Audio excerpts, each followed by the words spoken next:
And the bean protocol is all about fiber. It is all about soluble fiber and getting any sort of toxins or excess hormones out of your body. And so if you're dealing with rosacea, eczema, if you're dealing with infertility, if you're dealing with acne, it has a ton to do with the amount of soluble fiber you're getting into your diet. I was always like, well, I get gassy when I eat beans. So my body's telling me to not have these beans. I'm listening to it. So I thought, what do I have to lose? I don't want to have acne anymore. And I've dealt with acne my whole life. I've been on Accutane. It comes back.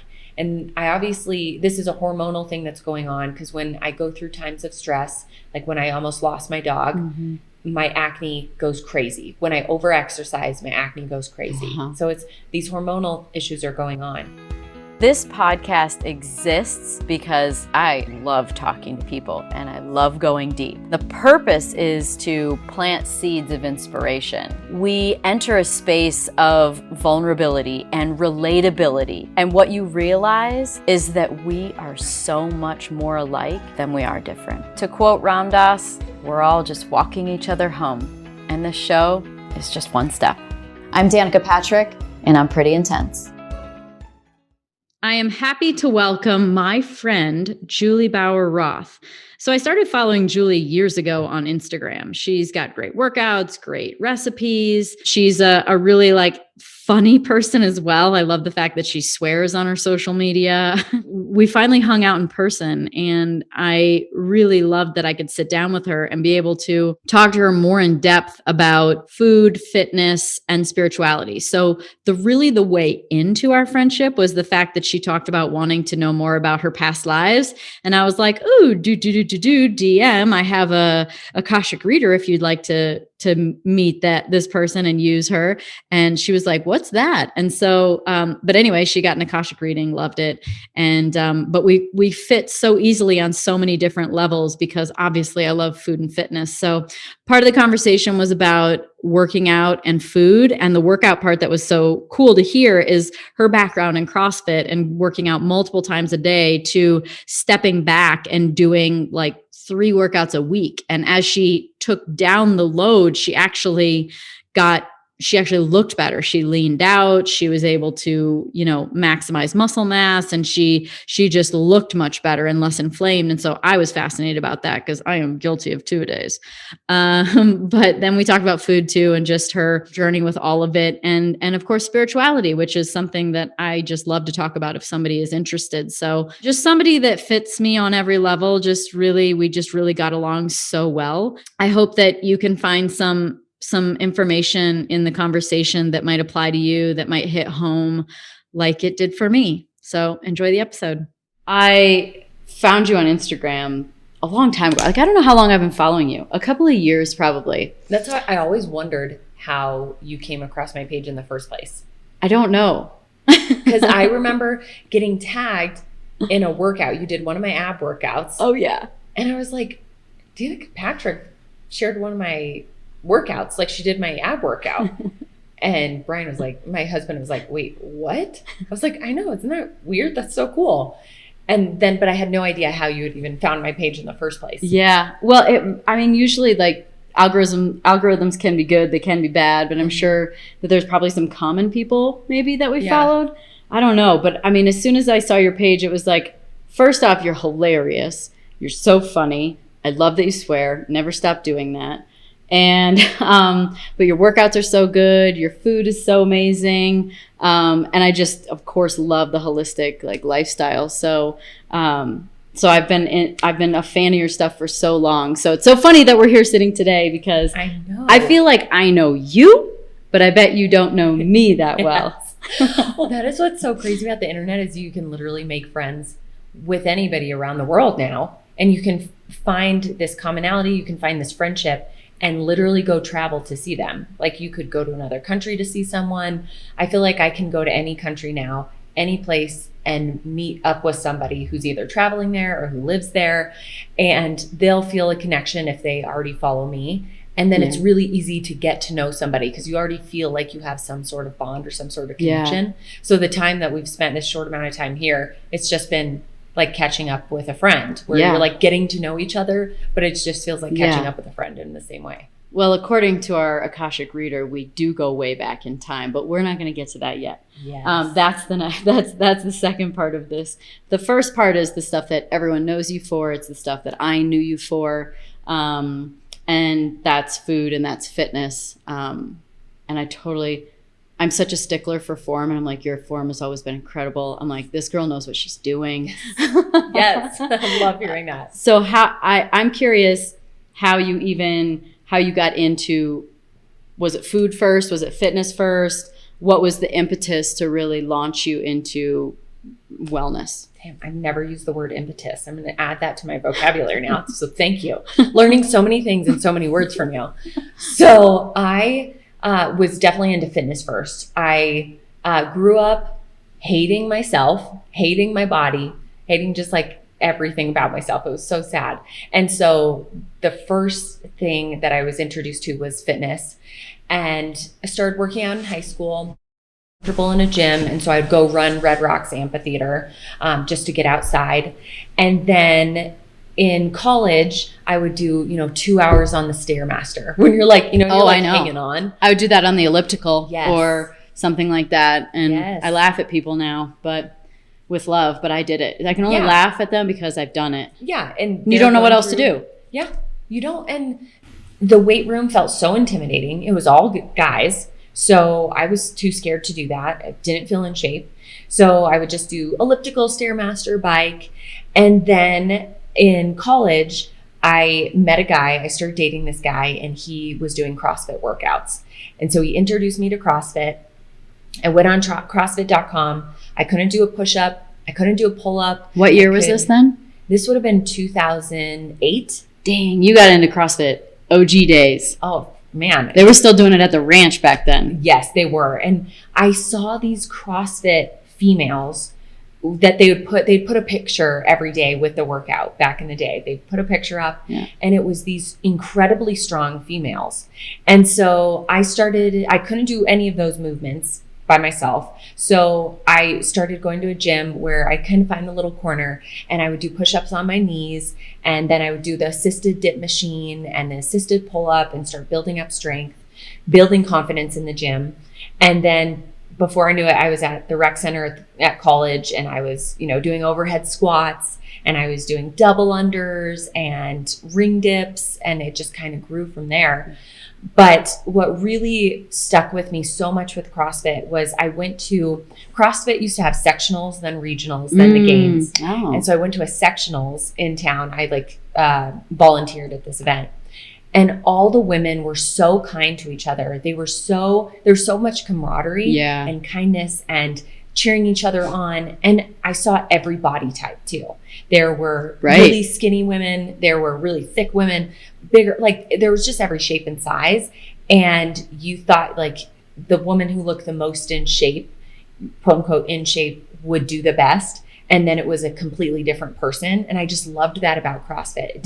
It wasn't about how you looked, it was how you performed. Yeah. And the weight you got and the PR you got and the time you got. I just loved those new numbers instead of what was on the scale. Totally. And so CrossFit just hooked me in. It got me. I loved it. I joined a CrossFit gym in college. At the end of college, I started competing. And when I started competing, that's when I got into food. And CrossFit was really big into the zone diet back in the day. Yes. Really? The zone diet. I mean, I only know Paleo and CrossFit to be boyfriend, girlfriend, but I had no idea it was the zone. So I think Rob Wolf was really into zone back then. Oh. And so they had a whole diet page that was all about zone diet. And have you ever heard of zone diet? Of course, yeah. So blocks. 40, 30, 30. Yes. Right, 40% protein, 30% carbs, 30% fat. Yes. Yeah. And you're getting, your 3 blocks, or one block is 3 almonds. One block is 1 macadamia nut. I still remember these things because I would pack little containers of my almonds for the day. Here's my box block of almonds. Here's my box block of chicken. Yes. And I would measure out everything. And that was the first introduction to healthy food. Because my boyfriend at the time was jacked. I'm like, why don't I look like you if I do the same workouts as you? Yeah. And he's like, well, your diet is shit. You have a terrible diet. And I mean, I was eating the worst food that you could eat, waffles for breakfast. I would eat literally animal crackers, like the frosted coated animal crackers. Yum, with the sprinkles. Yes. With frosting, Danica. With frosting. With wow. frosting. You're an overachiever. I am such an I already know overachiever. that. I know that about you, especially now. But when I go hard into something like eating bad, I go hard. And so I got into the zone diet and I started to lose weight and saw my body change. And I saw my performance increase. My numbers in the gym started going up strength-wise. And I just felt better. For once in my life, I didn't have a stomach ache. I didn't know what that was like. I just thought everybody had stomach aches at all times. Right. And gas and indigestion. It was just part of life. And once I did zone, that all ended. And then CrossFit started getting into paleo. Yep. So I was like, CrossFit, I see you. I'm in it. I started getting into paleo. Again, I felt so much better, cutting out grains, cutting out gluten, cutting out dairy. My body just felt so good. Yeah. I would just wake up with so much energy. For sure. And so I competed in CrossFit for years. And then while I was competing, I was creating recipes because I didn't know how to cook at all. So I just like... Wait a minute. You're creating recipes, but you didn't know how to cook? Those things don't really go together. That's true. So creating recipes is really hard, even for people to think they can cook. It's true. Well, I was like, okay. Overachiever. I have to learn how to have banana bread still. Got it. And so then it's like, oh, you can have almond flour. You can have coconut flour. And that was back when that stuff was really hard to get. Yes. Like it's only more recently that you can find coconut flour, almond flour, all the different flours and the different fat, even ghee. I mean, like, I don't even know if it was common to find ghee and ghee, because ghee doesn't have the milk in it. So stuff like that was even not even that common. So coconut oil. I would order a lot of stuff online. There was a website called Tropical Traditions or nuts.com. So I would order stuff online. Oh, yeah. But Whole Foods would usually have almond flour, but it was like, I couldn't imagine. It was so expensive, especially where I was at in life. I'm like, how do I afford this? But I ate a lot of nut butter. I baked a lot of things with nut butter. It was like almond butter was my survival back then. Yeah. And so I started learning how to cook. I would look at magazines, and something that caught my eye, I'm like, well, how do I make that paleo? And so I would start seeing how they paired ingredients together, like spices together or seasonings, how they seared a steak. I would kind of read up on that, and I watched the cooking channel nonstop back then. So did I. Yes. And you learn so much from watching other people do it. Thanks, Emeril Lagasse. You started it all. Bam. Yes. And like Giada and even Rachel Ray back in the day. Like, her stuff was so simple. She's not even professionally trained. Did you know that? Yes. She didn't go to culinary school. She just figured it out on that her just own. Shows like how much you can learn on the fly and get really good at stuff and do it constantly over and over. You're going to continue to get better at it with anything in life. And I was sending all of my friends recipes, like texting them recipes or emailing them recipes that I had made up, because I would bring like these no-bake cookies that I made, or protein cookies.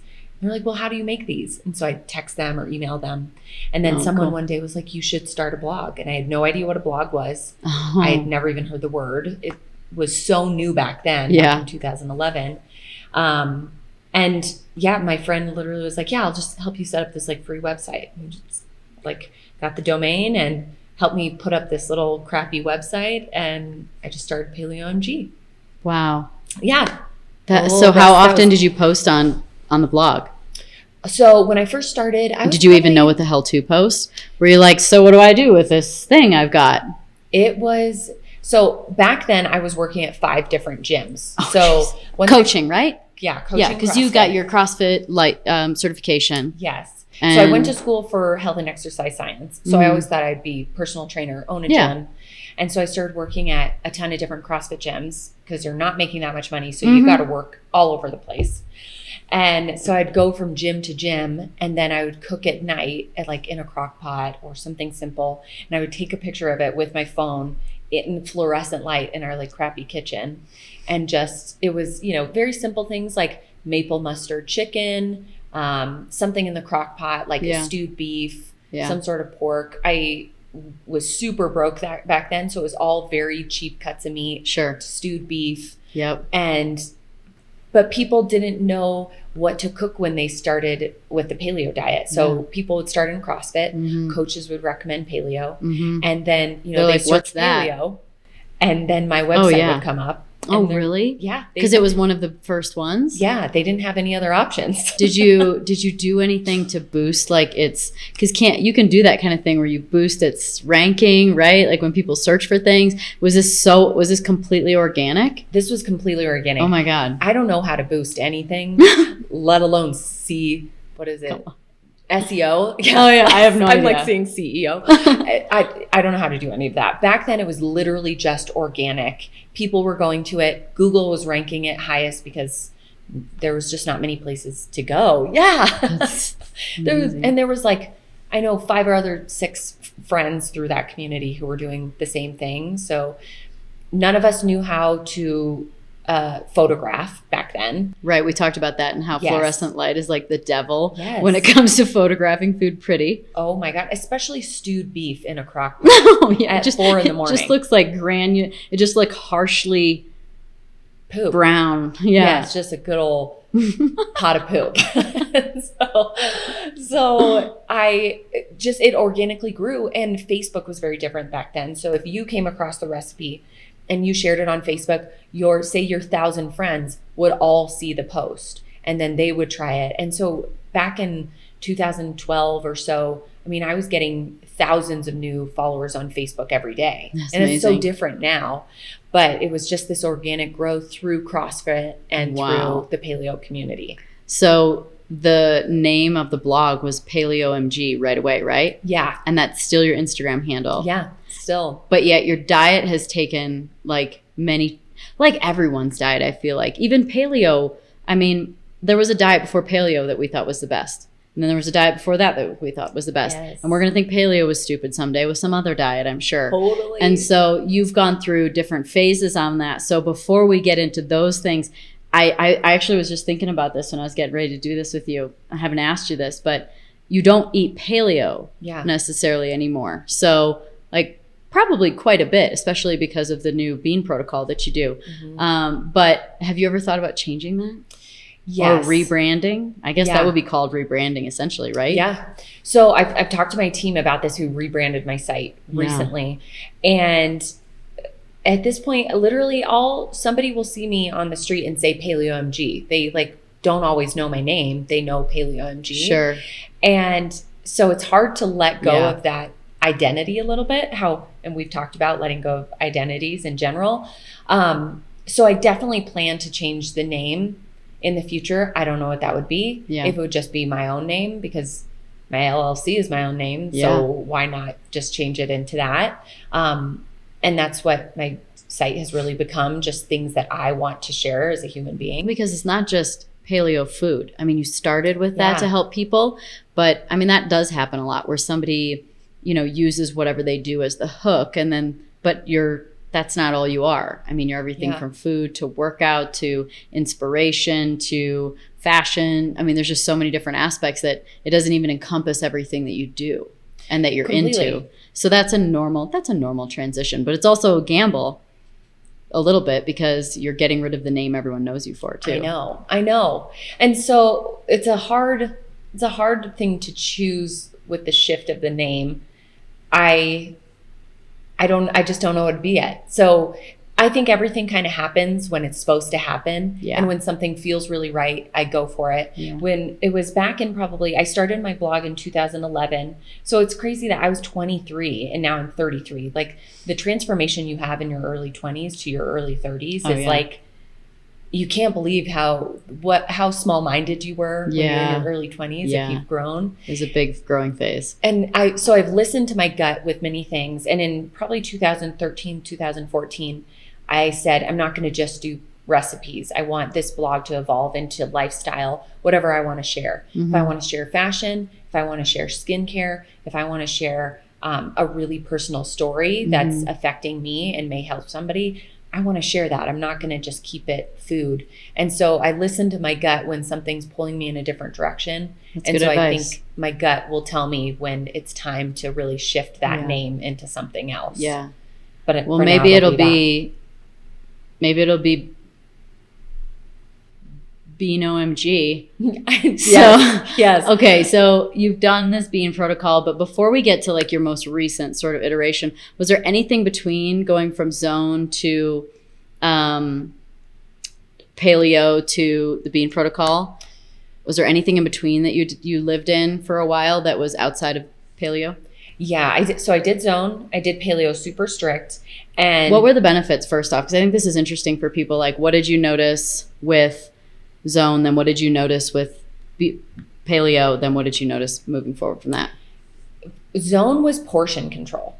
It just taught you how much food you should be consuming. Because if you don't know, and if you don't have a really good connection with your body, and I didn't because I was eating animal crackers with frosting every day. If you don't have that real connection with your body and how it should feel and what hunger cues should feel like and what fullness should feel like, a zone type of diet or even Weight Watchers or any of those can help you understand portion control more. So that gave me an understanding of portion control. Paleo gave me an understanding of nutrient dense foods and what it was like to have different types of vegetables and different types of protein and what organic and grass-fed and grass-finished and pasture-raised, all of those different ways meat is brought into our lives and produce. It gave me a better understanding of where our food comes from and the importance of it and how it affects our body. And it made me feel so much better. But what was really lacking and I didn't understand was fiber. And that was the biggest lacking in my life. And I didn't understand that for years and years. So once I kind of stopped doing paleo because I just didn't feel great and I didn't know what it was. And I was going through this big stage in my life where I was over CrossFit. I was really inflamed. I was over exercising and I just didn't feel connected to my body. And so I said, am I allowed to cuss on this? Yeah. Okay. 100%. Okay. I said, fuck it. I'm not doing this anymore. I'm going to do opposite of what I've been doing for many years, what I thought was right. And so if I'm going to have French fries, I'm going to have French fries. I still stayed gluten-free because gluten-free just felt better to me, or just, we don't have the best sources of grains unless you really know where to look. And so I stayed gluten-free, but if I wanted French fries, if I wanted a dessert, if I, wanted to go eat out somewhere, I just let my life open up a little bit more and had more flexibility in it, had way more potatoes because white potatoes were so shamed in paleo. And then it kind of shifted when Whole30 said potatoes were okay. Right. So I started eating more potatoes. My carbohydrates actually increased and I felt better. And so I just started paying attention to my body more. Instead of the really high fat diet that I had been on before, I went more higher carbohydrate and that felt better. And so I kind of just did this little shift. And then years later, so this was just this past year, I was introduced to the Bean Protocol through another podcast. And the Bean Protocol is all about fiber. It is all about soluble fiber and getting any sort of toxins or excess hormones out of your body. And so if you're dealing with rosacea, eczema, if you're dealing with infertility, if you're dealing with acne, it has a ton to do with the amount of soluble fiber you're getting into your diet. So I started listening to this podcast, started reading up about the Bean Protocol, and it was all about beans, which I hadn't eaten in 10 years because of the paleo diet. Right. And I was always like, well, I get gassy when I eat beans. So my body's telling me to not have these beans. I'm listening to it. So I thought, what do I have to lose? I don't want to have acne anymore. And I've dealt with acne my whole life. I've been on Accutane. It comes back. And this is a hormonal thing that's going on because when I go through times of stress, like when I almost lost my dog, my acne goes crazy. When I overexercise, my acne goes crazy. So it's these hormonal issues are going on. So I said, fuck it again. And I'm going to eat these beans. I'm going to eat beans 6 times a day. And it was... Did you start out at 6 or did you start out with like once a day and then twice a day? Or did you just do What the do you whole think I overachieve? did? You overachieved. Overachieved. You started with 6. Go 6. hard. So how'd that go? So I first quit coffee altogether. Which is already just the most punishing thing ever. It's so sad. It is so sad. And so I started the bean protocol, eating beans 6 times a day, and I cut out coffee at the same time. So I was having a liver detox effect. So when you say 6 times a day, like a quarter to a third of a cup? Yeah, I was having about a fourth of a cup. Oh, okay. Yeah. 6 times a day. Yeah. And then I cut out coffee. So you have this liver detox effect while you're having the withdrawals from coffee. And it was wild because I had crazy headaches, and I never get headaches. But I also had pain near my liver. What? This radiating pain, and I had full body aches like I had the flu. And I was like, what is going on? If this is just full addiction to coffee, because I was having like 1.5 cups a day, nothing like that's not crazy. But I was like, normal addiction to coffee. And yeah, normal. And it made me like question coffee. I was like, should I not be drinking this? Is coffee going to be the new smoking in the future? I mean, based off this, there's like, withdrawal? I remember watching this program a long, long time ago. It was like it was something about drugs, and it was ranking is like they have schedule drugs, and it was way back in the day, and it was trying to decide which drugs fit into which schedule of drug, like legal, illegal, which level. And cocaine and coffee were on the same level. And this is a long time ago, so if my memory doesn't serve me, I'm sorry, but this is what I remember. And they were on the same level, and then obviously one was decided to be legal and one's illegal. Whoa. So you might be right. Maybe someday coffee will be just like hard to find and illegal, and all of a sudden all kinds of other stuff will be legal that we never got. I've never done cocaine, so I don't know if it feels quite the same. I would hope it was a little more exciting than coffee, but I truly wonder if that's not as enjoyable, because everybody loves to wake up with their cup of coffee, don't they? It was so hard to change over. I was drinking like hot water with lemon. Oh, terrible. And it's also so ritualistic. I think there's a lot of things that we do in our patterns, comfort in our days, that just like feel like morning. Totally. They feel like a afternoon lunch snack. They feel like friendship, fun at night. They feel like friendship. Yep. They feel there's like so much routine that we end up liking and getting used to, that make us feel good and feel normal. So wow, you just flipped that upside down. How did the bean thing go? Was it comfortable? Because like when I have beans too, because I eat paleo and have since 2000 gluten-free, dairy-free starting in like 2013, and then paleo starting in 2016? Beginning of 2016. Okay. Yeah, 15 or 16. It was rough. Mm-hmm. I farted nonstop for 3 months. And like, thankfully we were in quarantine at that point. Like this was. Or not. Yes. Like, you're like, I'm going to go take Jackson for a walk. That's your dog. And we have a long couch. And so we can be on like separate sides. So I could, get away with it. It was definitely rough. I'm like, is this ever going to change? Yeah. And so there's a fermentation stage that your body goes through with beans. And then once you get past it, you don't deal with that unless you have a bean that just doesn't maybe work with your system. Sure. Some are worse, right? Yes. So chickpeas, garbanzo beans, and lentils are rough for me still. Much more gassy. Yeah. But I'll play around with that and test it out, see if I can get away with a little bit. But I still get. What kinds do you eat?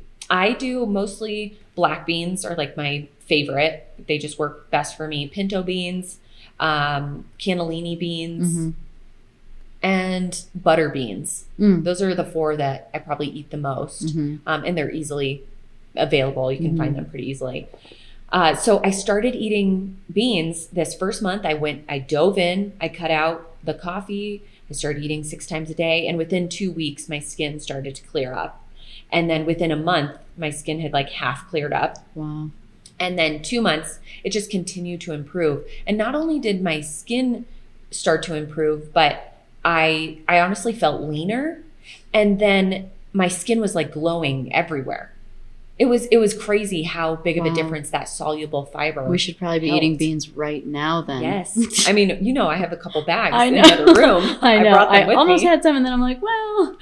I got them with me. I always pack them with me when I travel. I like pack them in my check suitcase. Most people pack like nuts. Most people pack like, bars. You got beans. I got beans. There's like these little, I forget what kind of beans they are, but they're like a snacking beans. So they're like crunchy. So you can pack those with you.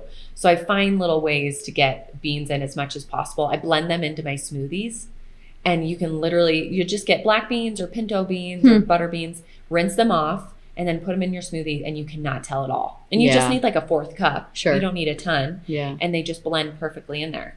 Does that help make you less gassy too? If it's like in a drink? No, just all the same. I haven't experienced that yet.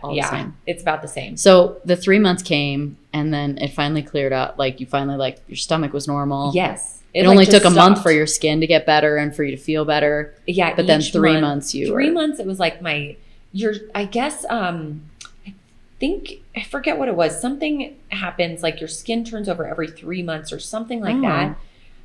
So every 3 months I would see a drastic change, and it would I'd get tremendously better at 3 months, how I digested the beans and how my skin looked. And so now my skin pretty much only acts up around my period whenever I just have a hormonal spike. But if you pay attention to when your period is coming, you can up your bean intake to really help get those hormones out of your body as they're spiking before. Wow. It's like medicine. Yes, it is. And you can literally do 2 tablespoons of beans every hour, every 2 hours, just to get extra in, just to help. Because what happens is the hormones attach to the beans. And I'm totally butchering this. Like, please, people, if they're listening to this, listen to the professionals who Karen Hurd or Unique Hammond, they know what they're talking about. But the hormones bind to the beans, and then you're able to obviously excrete them. And so the more you get beans into your diet throughout the day, the more availability it has to the hormones to cling to beans, and then you can get rid of them. Oh, wow. So you want to make sure, people ask like, well, can I just eat like 1 big serving a day? But if your goal is to really help with those hormonal issues, you want to get them throughout the day, kind of every hour, every 2 hours or so. What other kind of things do you have that are not paleo? That don't bother you? Rice. I do a ton of rice. I love rice. We had black rice last night. I never cooked black rice, and it was delicious. Yeah. I'll do gluten-free bread sometimes. Some different types of chips. And those are the main things. Yeah. I try to stay away from sugar. Yeah. Just because it doesn't make me feel good and will cause more skin issues. Yeah. So those are the main things, is some gluten-free stuff. And when I eat out more, if we're on vacation and there's something I want to try, I'll always try it. There are just some things like fried food. I don't crave fried food. Right. It all tastes the same. Yes. And it's just like, it's sometimes nice to have that crunchy outside on some things, but like last night there were tempura fried squash blossoms available. Right? And then she said it was a gluten-free flour, and then I almost wanted to get it. Yeah. But it still just has that oily coating that kind of gets in your mouth. So other than that, I'll always have she said it was chickpea, and then I went, oh boy, that's not a good idea. I know. It was like gluten-free chickpea. Oh, well. I know. I bet those were so good. They probably were so good. Maybe we should go back. Yes. That place was really good. Yeah, the food here is so amazing. So the other thing was that gives you an indication through your skin is too much working out. And so this is where, when you were on your way here, and I'm like, you can help me learn how to take rest days. Yes. And so I'm so fascinated with the physical journey of going, because I'm right with you at like CrossFit, like multiple workouts a day, and just, thinking that since I can, I should. And the real truth is that I really can't, and nobody really can. It's totally detrimental to your health. And I mean, I think even CrossFit themselves knows that, like, games athlete level people, like, that's not real CrossFit. Like, that's not, like you said, there's all kinds of body shapes and sizes out there. So it's not about training like that. It's about being fit for life. And that's one of the things with CrossFit that I respect, is that they really, really originated with learning how to move your body and being able to move your body so that for the rest of your life, you can do things like pick up a box, and that's a deadlift, and then reach for something, and that's a pull-up. And then, it's meant to be very functional, and being not necessarily the best in any one area, but good in all of them. And so I'm right there with you with loving CrossFit and loving so much about it. There really are so many great things. It's so encouraging, and it is nice to be in an atmosphere where, you're celebrated for being strong instead of celebrated for being skinny. Yeah. And I like that too. But there is some downsides, and it's not, my sister said it best. We went and got our level 1 years back. We went and did it at the ranch, which was really fun. Oh, that's cool. And we were on our way to the certification, and she goes, it's not CrossFit that gets you hurt. It's your ego. And it's like 100%. So true. Yes. Because the class itself is, not super overwhelming. Sometimes a workout can be, but it's the fact that you're like, I could do more, that gets you. Yes. So between that and then learning how to take rest days, like this big arc of 3-4 workouts a day to 3-4 workouts a week, I want to hear how you did it and how you trusted it, and then all the things that happened, because I think there's probably a lot of people out there that suffer the same thing.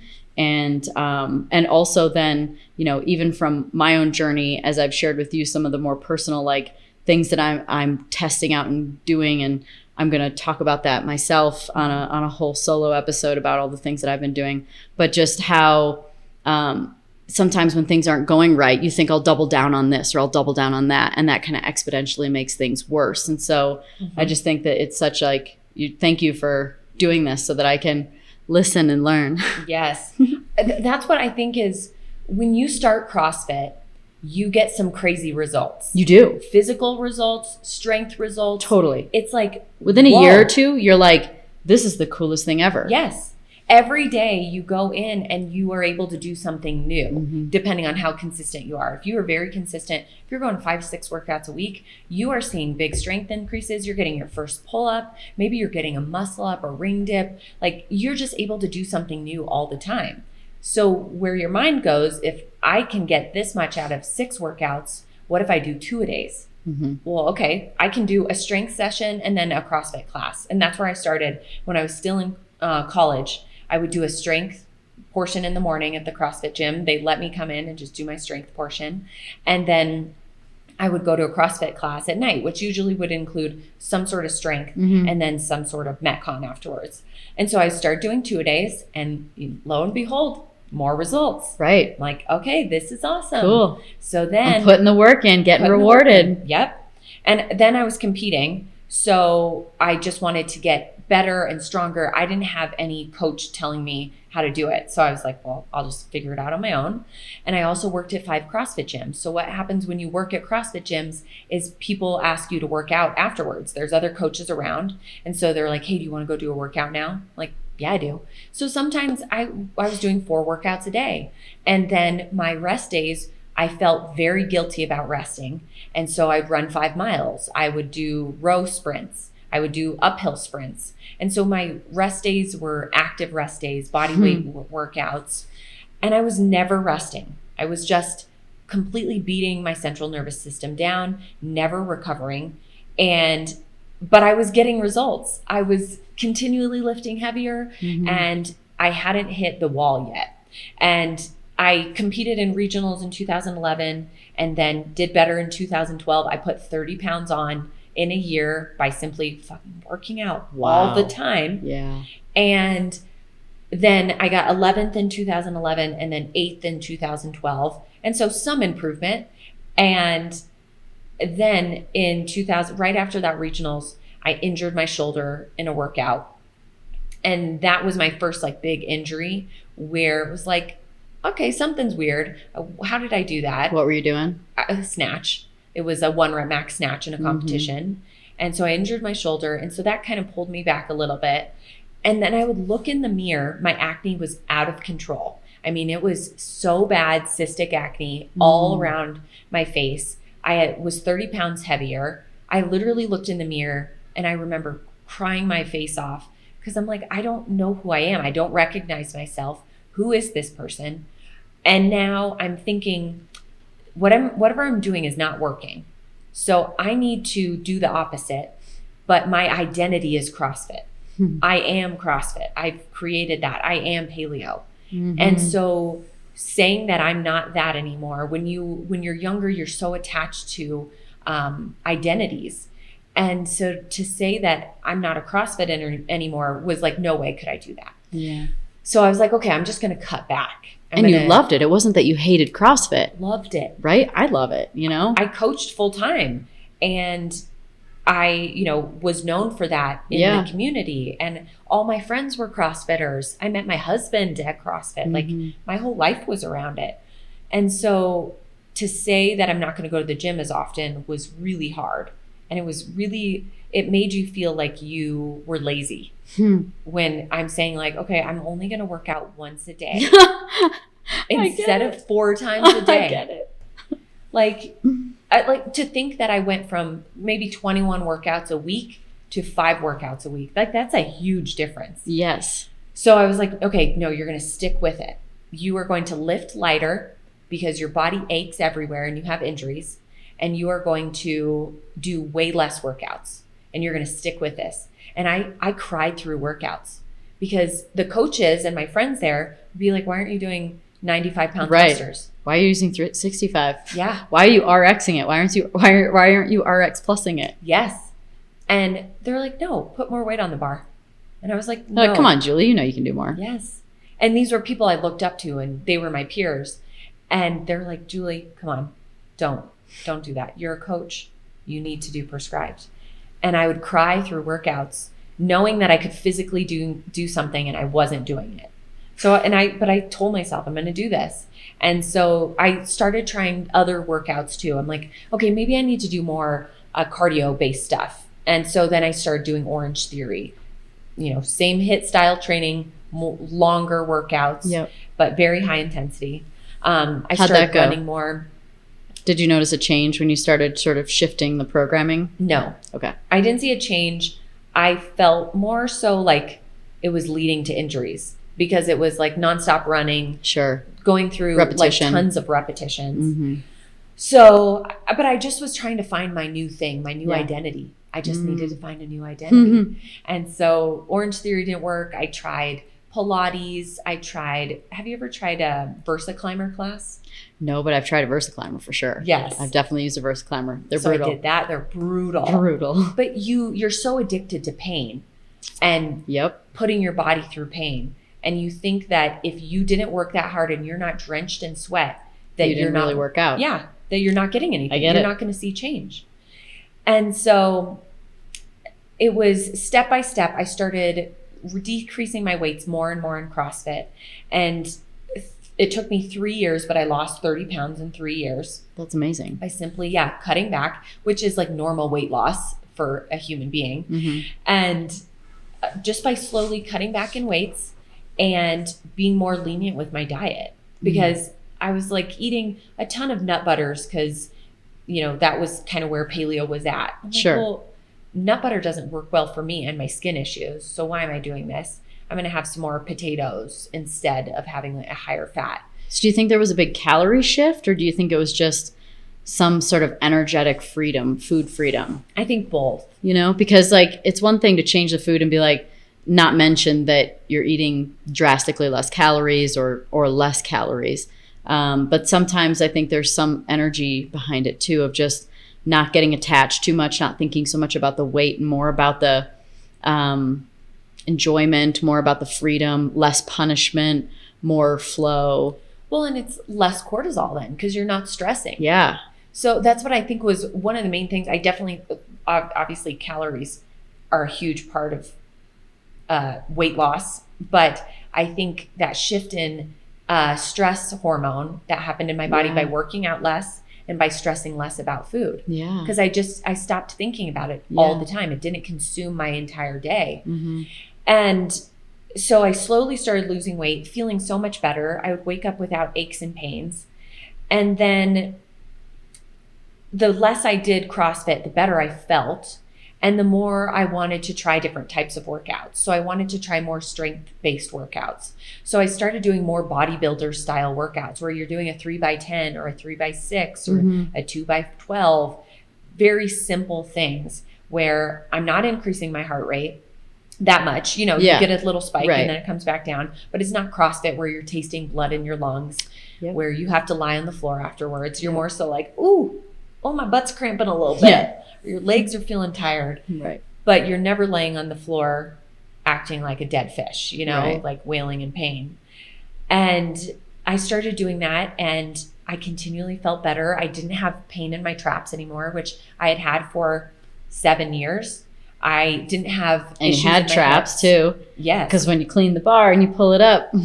Constant cleaning, constant. Actually, since I've done less CrossFit too, because I really haven't been to a CrossFit class, and doesn't mean I haven't done CrossFit moves. I mean, I still clean the bar. I mean, you still do some of that stuff too. Totally. But I don't do CrossFit only. And it's probably been, what was that? It's probably been since the beginning of 20. So it's probably been a year and a half. Mm-hmm. And one of the things I noticed is that when I put my purse on my shoulder with the strap, it doesn't just fall right off, because when your traps are so big, things just slide right off. Yes.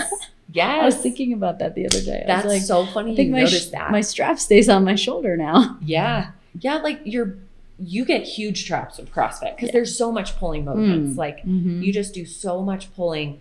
And I noticed as I started getting into these different style workouts, so much what was lacking in CrossFit, like a lot of unilateral movements, a lot of lateral movements. Yeah. I had really not much strength in my inner thighs and outer leg. Like I just was missing a lot of strength in my glutes.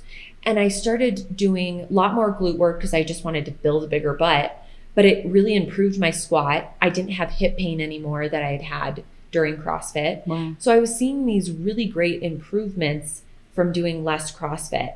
And then I would go to a class and just drop into a class, and I have a competitive nature, it just comes back, and I don't want to lessen my weight. I don't want to reduce my weight, and I don't want to be last. And so I push it really hard. Yeah. And we talked about this. Destroyed. It's so hard. You go in there and you're like, it's like an addict, and you're like, oh, I can totally do bar muscle ups. I haven't done them in a year and a half, but why not? Yes. Let's do it. Like the Open came about this year, and it was like the Open had a clean and jerk, and then bar muscles up in the same workout. It was like something with bar muscle ups, and then afterwards you had to find your 1 rep max for a clean and jerk. And I was doing bar muscle ups, and I mean, I can do them, but I hadn't done them at that point, like, I don't know, a year and or 9 months at least, or something like that, maybe over a year, because I had done a lot less hanging on the bar even when I was there at the end, because I felt like my upper body was just so built. Yeah. And but I was like, screw it, it's the Open, and I was by myself. So imagine what happens when I go to an actual gym and I get like, prodded into, or like my own guilt, really. It's not anybody else always. And I did them, and I did the clean and jerk too, and I was surprised that I did. I think I got like 130 for the clean and jerk, and I was surprised. Yeah. Because it's pretty close to a 1 rep max for me ever. Big time. And I still reported back to my sister Brooke and my other friend Erin, who were all really into working out together. And we're doing the Boston Marathon together. So we love working out. And I texted them afterwards, and I was like, guys, I forgot how to CrossFit. Like I sucked at my bar muscle ups. I was like, but it gets so easy to get pulled back in. And I don't know if you were like this, but I don't like disappointing people. Sure. And so when a coach who I've been friends with for years and who I've looked up to, and we've had a great bond, when he says you should do this, I don't want to let him down. Sure. And even I have a personal trainer now, and he'll put a weight on the barbell, and I'm like, I can't do that. And I know in my head, I can't do that, but I'm going to try, because I don't want to let him down. Yeah. And I know he's watching, and I do really well with an audience, which is probably why I'm on social media all the time. But I do great with an audience, and I don't. You do great without an audience, unless you just need me. Yes. Well, or one person, I should say. Yes. I just need an audience. Dog's here too. Ella, she's doing great. You're doing great, Ella. Yes. I'm performing for Ella all the time. And so I don't want to let anybody down, and I definitely don't want to let myself down. And so when that workout comes up and I know I can physically do it, it's going to suck and I'm going to pay for it, I'll do it. And so I kind of have to stay out of CrossFit altogether to not get pulled back in there, because the community is so beautiful. Yep. I loved going to the gym. I would be in the worst mood. I would be devastated. Something happened, crying, and I would walk into that gym and all the weight was lifted off my shoulders. It was just such an amazing community. Yeah. And I think people feel that way everywhere in CrossFit. You've been to a gym that you haven't liked, and you've been to a gym that changes your life for the better. Yeah. And CrossFit really did. It changed my entire life for the better. And I will still go back to it once in a while. Yeah. I don't need it in my life now, but it will change people's lives in such impactful ways, whether that's the people they meet, whether it's the workouts they do, whether it's just the community that lifts them up in times of pain. And I've seen them, put on fundraisers together for people in the CrossFit community, what's going on. Like, totally. It's such an amazing community. Yeah. And I got to be part of that. Yeah. And, I love it. It's hard it'll make me it's hard for us overachievers to just do the one class. Yes. It is. And just anyone. But so where have you landed now? Where's the happy place now with the frequency and then the style of workouts? Yes. So, I was working 21 workouts a week or so. And then now I work out with a personal trainer twice a week because we have a home gym at home, but it's so nice especially after a year of not seeing anybody, not being in gyms, getting back into a gym atmosphere. After I coached in one for 7 years, 7 years, I couldn't wait to get back to a gym where I could see the same people all the time. I could make new friends, and I could also not have to program for myself and not have to tell myself what to do. I just walk in and someone has already done it for me. Because you make up workouts all the time. I mean, on your page, you have tons of workouts, which I've used so many times for inspiration. So cool. And I've loved them. When you were like one of the first ones that I was following that started breaking it up into little videos to show the moves. And I was like, thank you. Finally, yes. When you'd have to wait for the move to come. Right. One video. And nobody has the patience to last for a whole minute. So I'm like, I just need 3 seconds. Okay, got it. Yep. Okay, got it. Which is super cool. You led the way for me to but that's awesome. I program for workouts on Instagram just to give free workouts. I program workouts for myself for testing programs, and then I create fitness programs. And so have somebody program for me is like, thank you. And fill in the spots that I am lacking because I have so much to learn still. And as we've talked about, you can learn something from every single person you meet. Yeah. And there are far better trainers out there than me. And so I found this trainer through a friend who he actually went to the same program as I did at CSU at Colorado State. And he is a phenomenal trainer, and I've learned so much from him, and I've experienced so much, and I've created such a strong friendship with him as well that it has brought so much joy into my life. And so I train with him twice a week. I train at my house once or twice a week, and then I go to Pilates, which is right next door to the personal training studio, just to do something totally different that feels so foreign and so weird because it's so different than strength training. And then I also, in the summers, I run Red Rocks because I just like being outside and just doing something. So you do like 5 workouts a week. Yeah. Ish. And then in the winter, I was doing 3 for a while. If I'm stressed, I cut back on my workouts. Got it. Yeah. I don't work out more, which, we've been told, CrossFit, working out is a stress reliever because, it brings you endorphins. Well, if you're stressed, you're putting your body in another state of stress. So you're just doubling that cortisol in your body. If I got tired ever, like in the past 10 years, or maybe 8 years at least, if I was tired, I'd be like, I'm just going to go work out. I know that'll wake me up. Yes. I didn't sleep. I would go do more. Isn't that funny? Yeah. And I don't know if it's just our American community. I don't know if it's like that around the world, but we're taught to work harder at all times, work and then work harder. And if you are not the person who sleeps the smallest amount of time, who does multiple workouts a day, well, you're the lazy one. Yeah. And nobody wants to be the lazy one. And so if you're an overachiever, you definitely don't want to be. And so it's a really hard shift to go from multiple workouts a week to just 3. But I found the more I rested, the more results I was getting. Because I was building this muscle, but I was creating all this inflammation, and I was constantly inflamed. Yeah. And as I rested, that inflammation went down, and then I would see this like new muscle in my leg, or see this new muscle in my arm, or see my core more. Like I was finally able to see these results all by resting. So I was like, okay, I'm going to stick with this. That's amazing. So you have workout programs. We were talking about this today on our hike, but you have 6 programs. Well, how many cookbooks do you have? You have cookbooks, workout programs. Like if people are interested in following along with one of your programs or part of your food journey, where do they find that? So I have 3 cookbooks. You can get them all on Amazon, Barnes and Noble, like all those kind of different booksellers.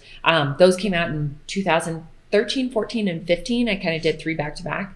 And then this past year in 2020, I started launching fitness programs. And that's what I always had wanted to do, since I was going to be a personal trainer, that I was always going to be in the fitness space. I had programmed workouts for myself, for the gym. And so I always wanted to create fitness programs. And then I found the right team to really be able to launch it in the way I wanted to. And so I think I have 6, maybe 7. And then I'm launching my 8th, which is going to be my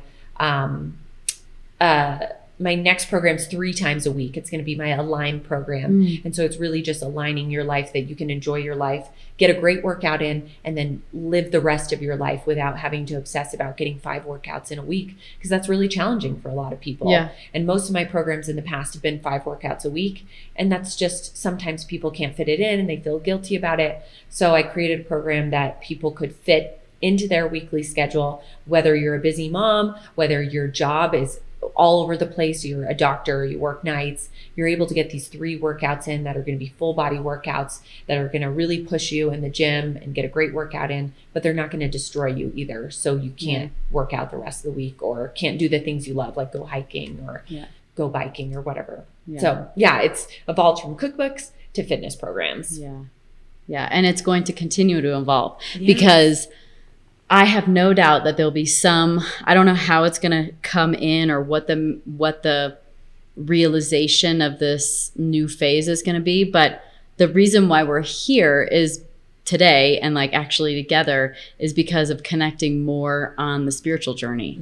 And I remember I think you said it was like Christmas time or something like that. You had posted something about wanting to know about past lives. And maybe it was because I had tagged you in a workout, and maybe we had a DM or 2 before that, but I don't think we had talked that much. No. But I just reached out and said, have you ever had an Akashic reading?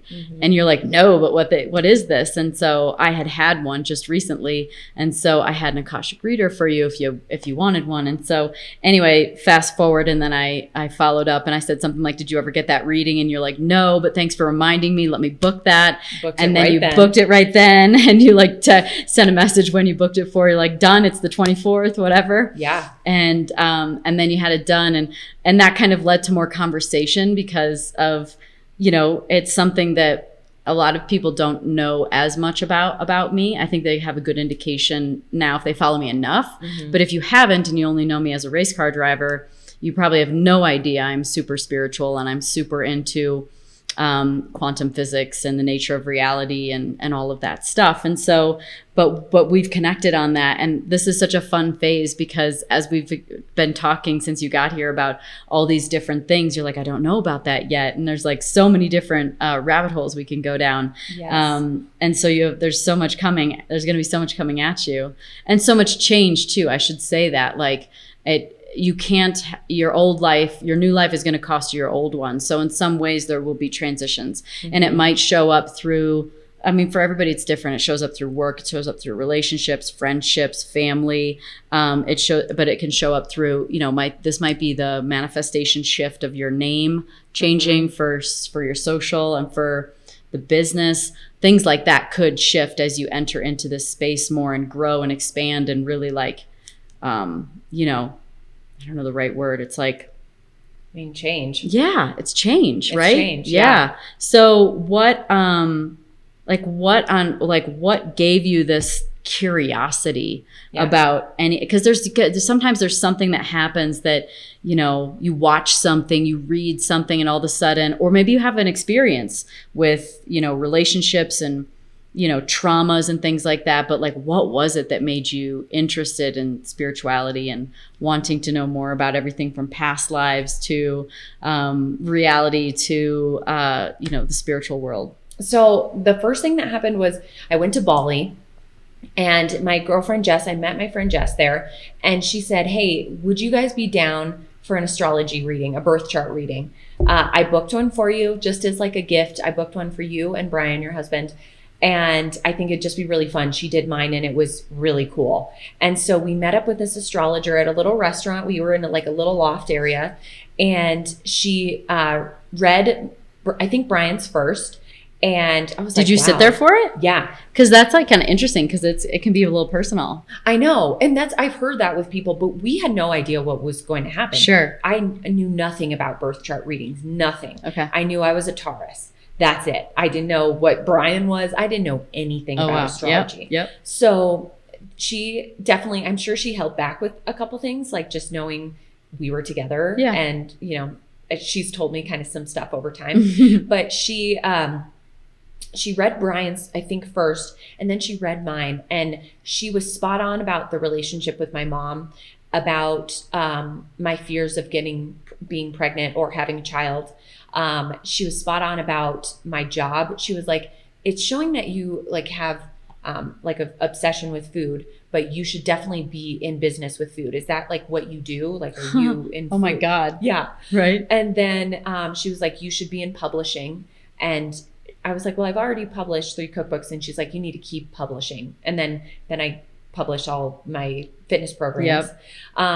And so she just had all these things that were like insanely spot on. It blew my mind. I started crying at one point. I was like, was she American or was she? She was from New Balinese? Zealand. Okay, she was New Zealand. Yeah. Okay, New Zealand. so that, I mean, like, it's not like she follows you and could, like, No. I mean, No. she could have from New Zealand, but a Totally. less likely chance. Very less likely. Like, it was in Bali. She gave, Jess gave her my name. Like, it would have been very hard to look up and know all the personal stuff about children and my mom. You'd have to do a lot of research to dig into a podcast to find that out. Sure. So, and then she had similar stuff with Brian, like really spot on stuff. And so I went back just like my mind blown from it. I was like, that was so insane. And I started kind of getting into astrology, started just looking at very, nothing like crazy, just like the fun stuff online. Yeah. And reading more into that. And then my friend Jess, again, she just always looks up these different things. She found out about a Marconic reading. What's that? It's this spiritual, it's very much a healer kind of talks to your spirit guides. So you're lying on a table, kind of has like a Reiki type vibe to it. And then she talks to your spirit guides, and then she tells you what they said. Mm-hmm. And that was another one where she asked she's like, I see you as a person who inspires others. They're saying like you're a person who teaches others how to do things. Like, and she asked what I did. And I told her I was like in fitness programs and stuff like that. And she's like, I see you being more of a mentor role in the future. And then I had another reading somewhere else, and they said like a mentor role. So these like kind of similar things kept popping up.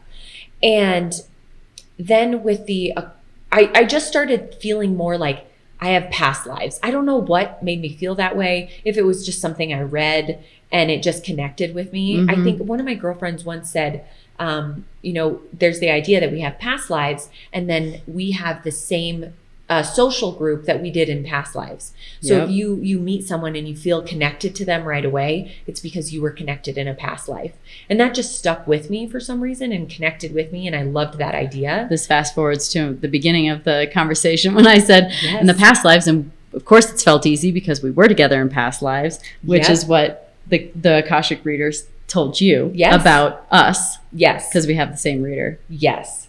So then you reached out about the Akashic reading, and I've just been open to try anything and everything. Sure. Because I get monthly forecasts from my astrologer from Bali. Every month she does a birth chart, little reading, just a small 10, 15-minute recording of what's to come. And it was funny because I was trying all these different reading sessions, and she told me in one of my calls recently that this year is going to be big for spirituality for you. Oh boy. So be really open to saying yes to anything, trying anything. Oh boy. And so if something comes up, I'm like, yes. So I booked a Reiki session.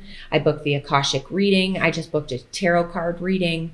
And I'm just finding what connects with me, because I was never raised religious. I didn't connect with organized religion. I never understood it. I went to church when I was a little younger, tried it out, and I was like, this doesn't make sense to me. And just like someone would feel that way with an Akashic reading or a past life or a different idea, they're like, that doesn't make sense to me. organized religion never made sense to me. But for this past year, I've wanted to find a deeper connection to the world around me. Why am I here? What is my purpose? Where did I come from? What is my journey after this? And I may never know the answers to all of that, but why not start digging just like people dig into history? Why shouldn't I do that the same way, in my own way? And when I had the Akashic reading, she was like, oh yeah, of course you and Danica get along. You have a very similar past life experience. And she had some incredibly spot on things about just me as a person. I asked her if I would ever have children because I've always questioned that. And she laughed and she's like, oh yeah, she's right here. And my astrologer said that you're going to have a daughter someday. It's a feminine energy.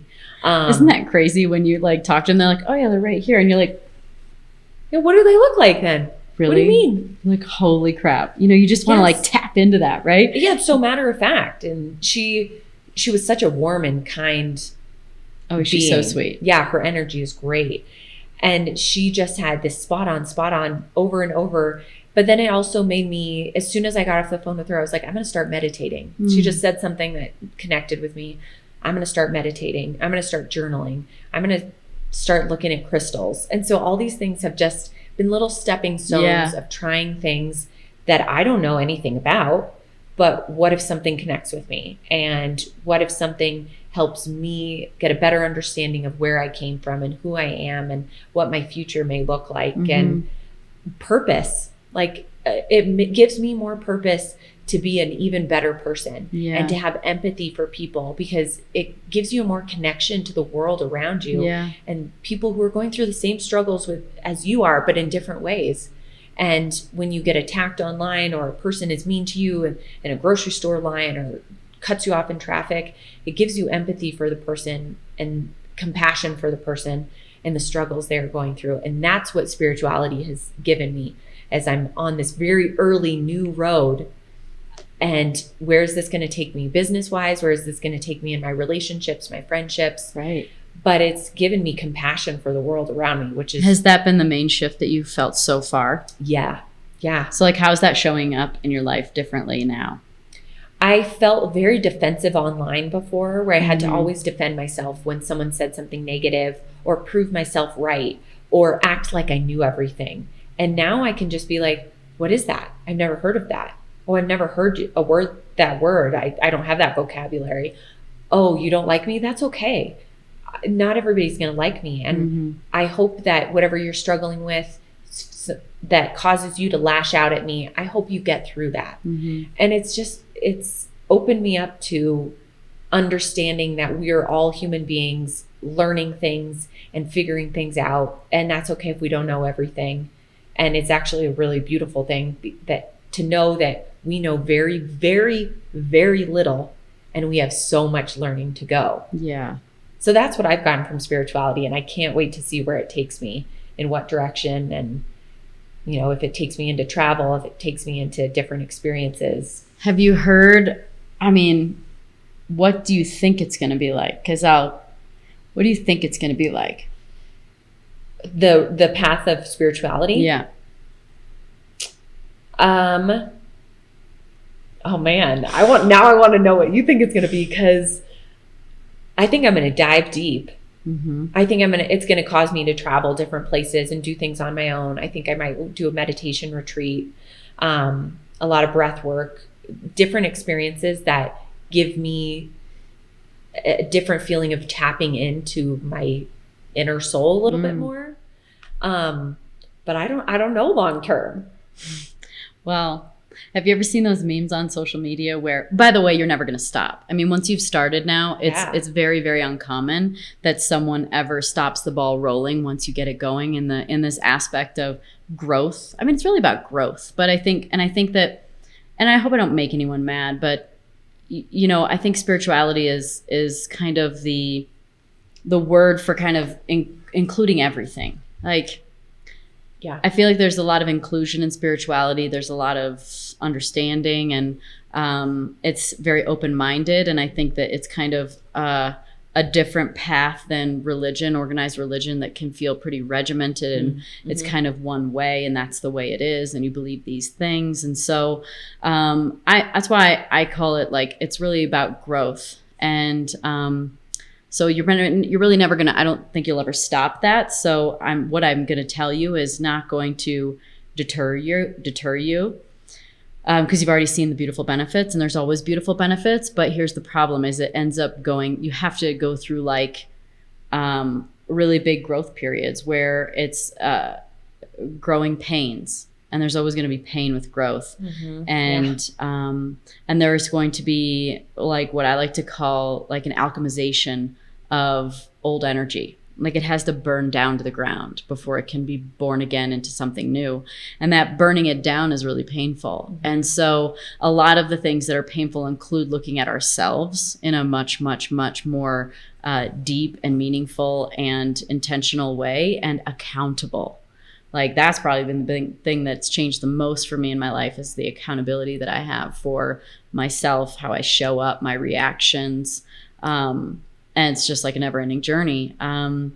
But what I was going to say is on Instagram, how they have what we thought the spiritual journey would look like. And it's like kittens and rainbows, and it looks so great. And then what the spiritual journey is really like. And it has like someone that's super distraught, like makeup down their face and their hair's a mess. And there's like Kleenex box next to them, because I've gone through iterations of really big burning down of certain things and realizations of things that are going on, because it really forces you to look at the truth of what's going on in situations, to realize and the truth will come through.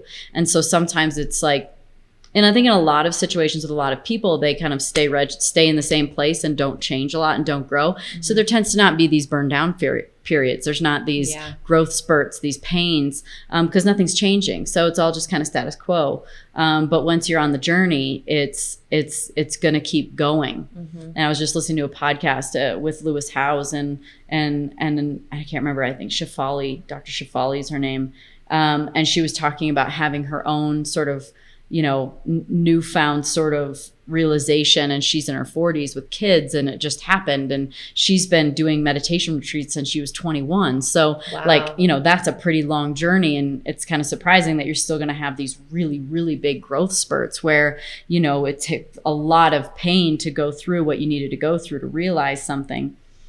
So it's never going to end, but that's the truth of it. But there's always going to be so much light on the other side. It's about filling in these gaps that were there and like healing these wounds. And so a lot of, I think, what comes through the spiritual path is also, since it's so internal and so reflective, is the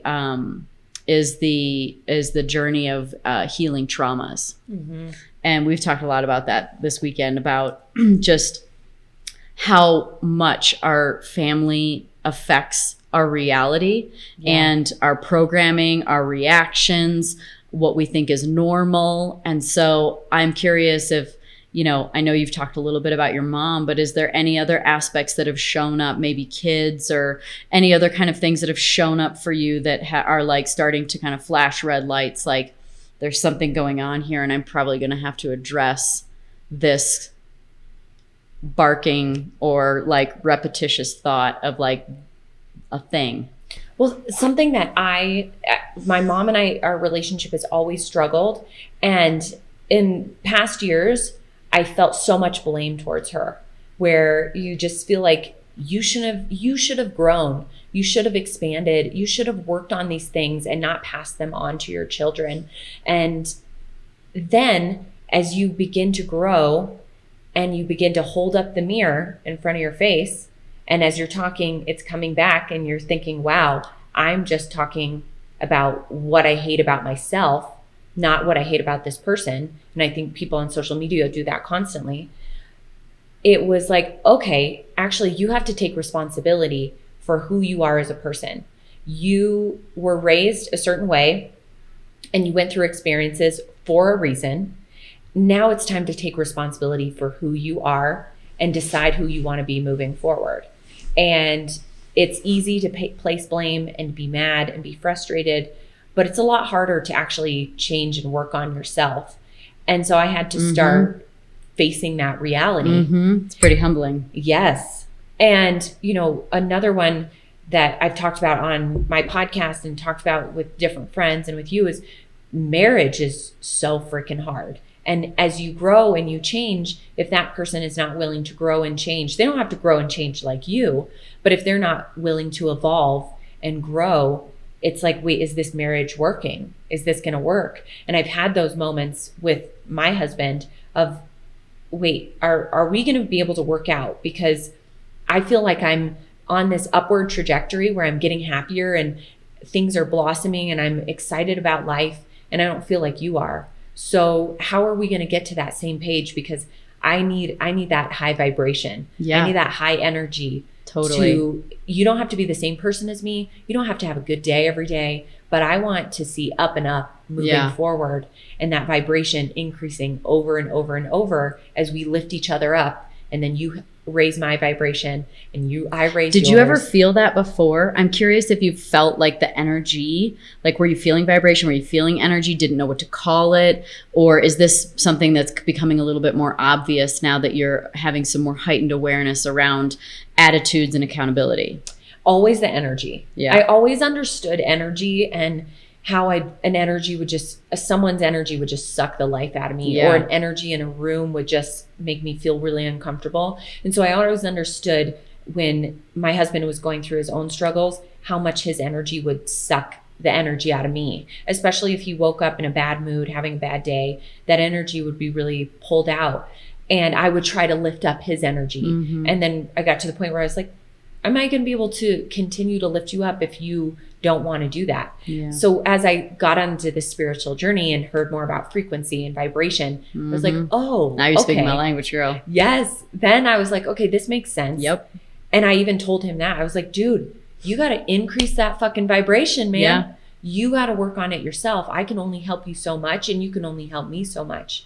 And so those are some of those struggles that I've gone through with my mom and with marriage. And we talked about this. I wish people would talk more about struggles in marriage, because marriage is really hard. Partnerships are really hard. Relationships are really hard. But people don't talk about them. Right. And they're hard because we're seeing ourselves. Yes. Like that's like I think that's part of what the hardest thing is that, you know, when you say holding up the mirror, but really it's like they are the mirror. Yeah. Everybody's the mirror. That person that cut you off is the mirror. Yeah. That person that did a favor for you is a mirror. The person that your partner is a mirror. They're all literally, it's all showing you because you're having, if somebody cuts you off and you're like, oh, what a jerk.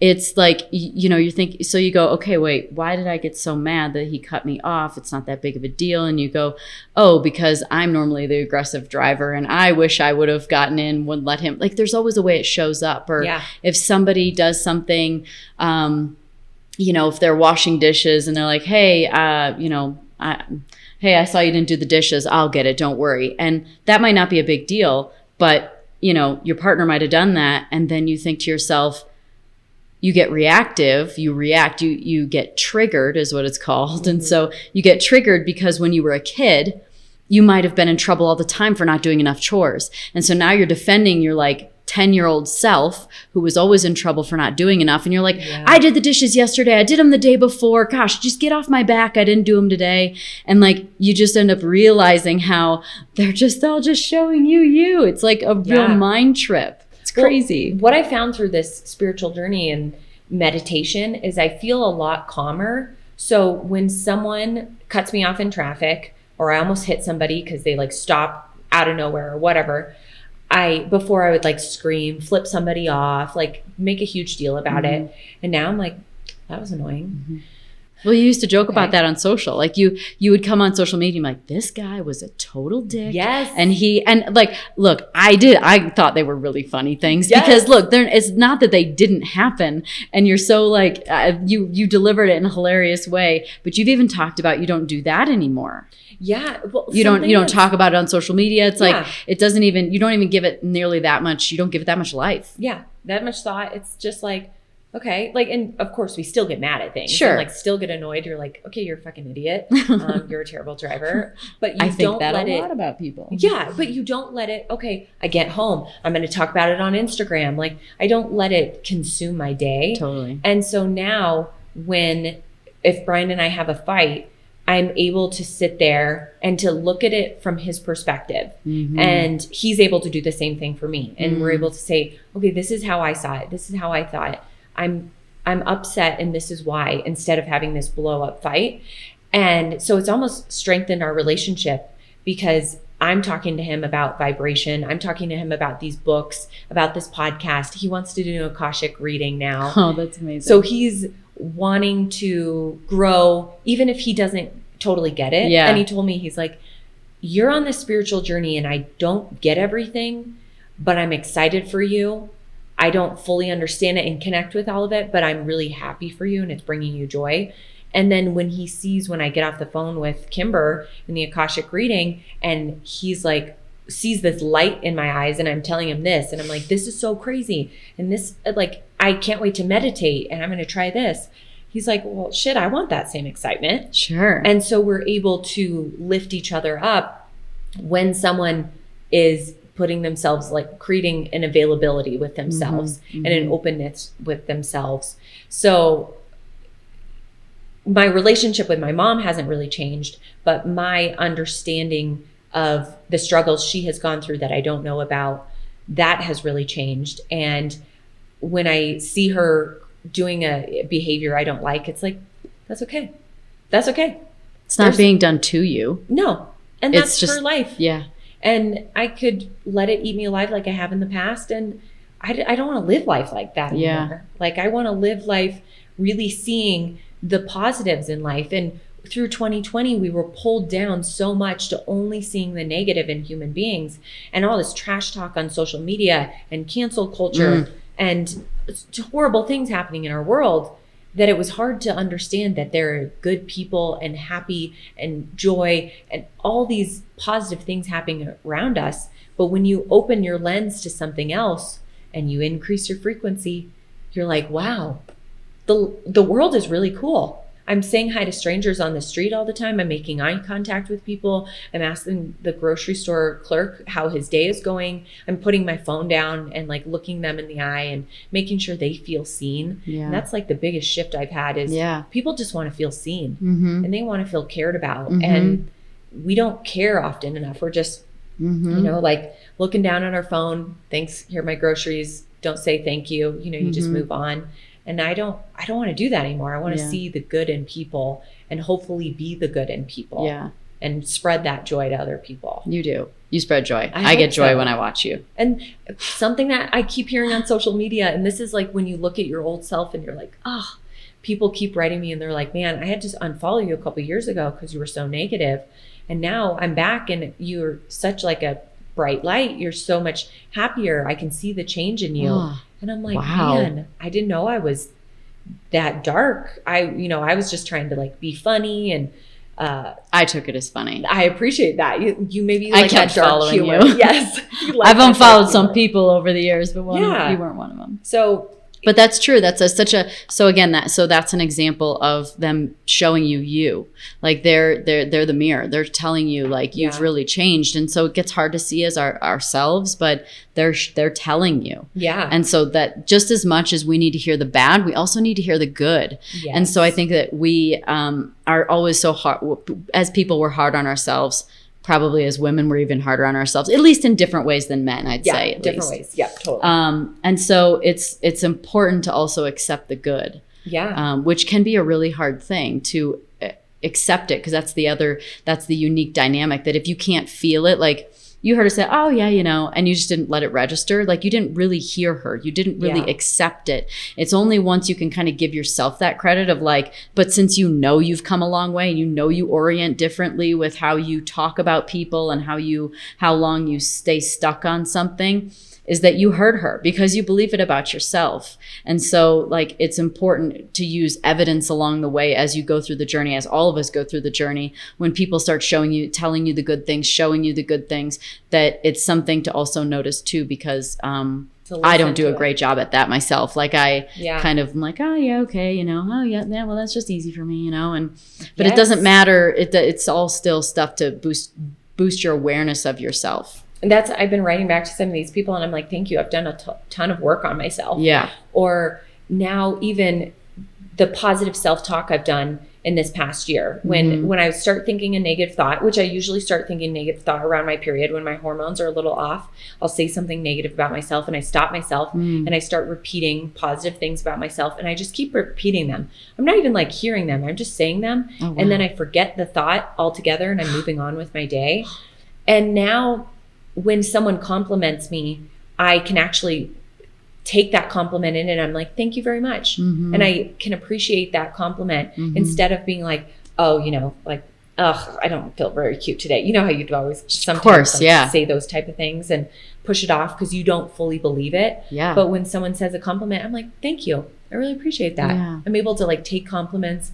I'm able to take feedback more when someone says something like before, like I would, have a word I like wrote a misspelling in my blog post or something and someone would say that and I would like take it as a personal attack. Oh, wow. And now I'm like, oh my God, thank you so much for telling me. And then I can go change it. It's like those things have really shifted where I don't feel like I'm being attacked always. Yeah. It's just, I can take in new information, whether it's a critique, whether it's a new word, whether it's a new experience. I'm just able to take those in instead of thinking like, oh, you just know it all, Like it's just such a weird shift that has happened. It's like it's a doorway into vulnerability because it's only through your vulnerability that you can, because that's the accountability, right? Like you have to kind of be vulnerable enough about being accountable. Yeah. You're like, okay, gosh, I've been a dick before, which is being vulnerable instead of being like, what do you mean? I'm like, it wasn't my fault. They, did that. So that's like not being accountable.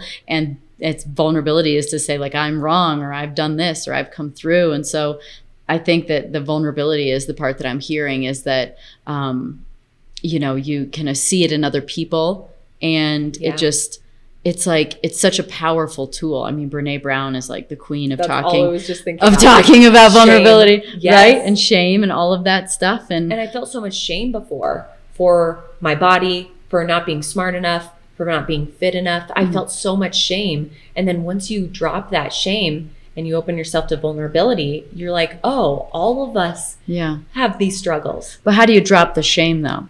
How do you, in your mind, how does it feel like you drop the shame? I started talking differently to myself. That was the biggest thing. When I would start saying negative things about myself, I would turn them into positives and I would look myself in the mirror. And I've talked about this on my podcast with people. I'm like, look yourself in the mirror and say 3 nice things about it yourself, but say it. Don't just like say it.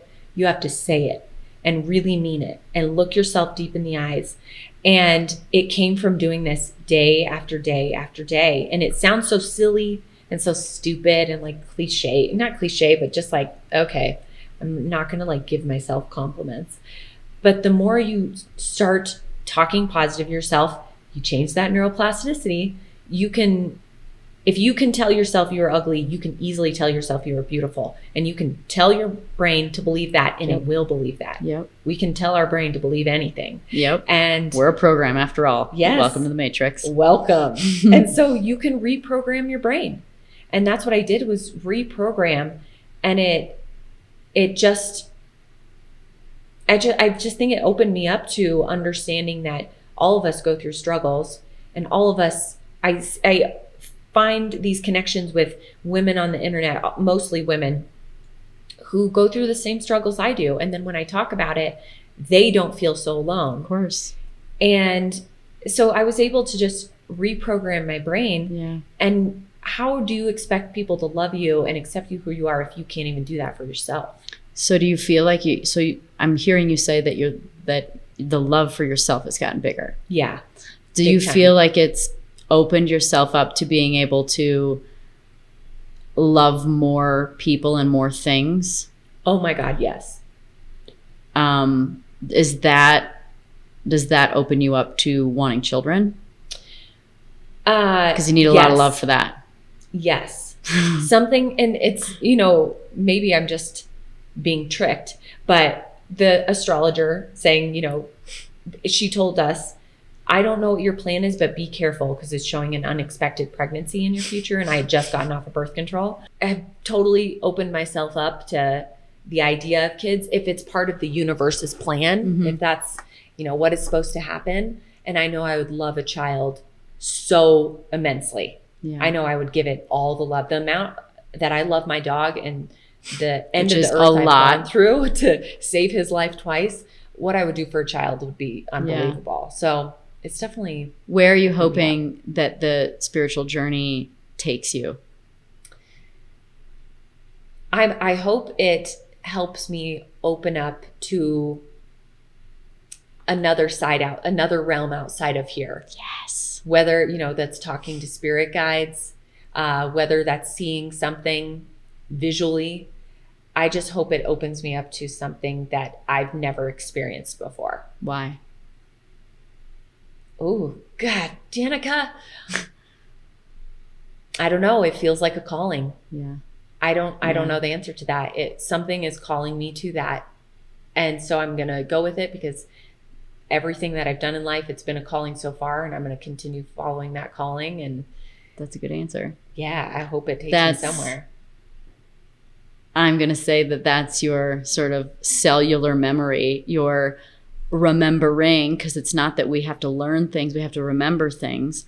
And especially when it comes to that sort of stuff. And to me, that's you sort of like your higher self, soul, whatever you want to call it, is trying to get you to remember more about yourself. Yeah. Yeah. Those codes. Yeah. Let's activate those codes. Activate them codes. I got to do that soon. Let's go do it. Thank you. Yes, of course. Thanks everybody for listening to the Pretty Intense podcast today. I hope you enjoyed it. If you like what you heard today and you want to hear more, please click on the subscribe button.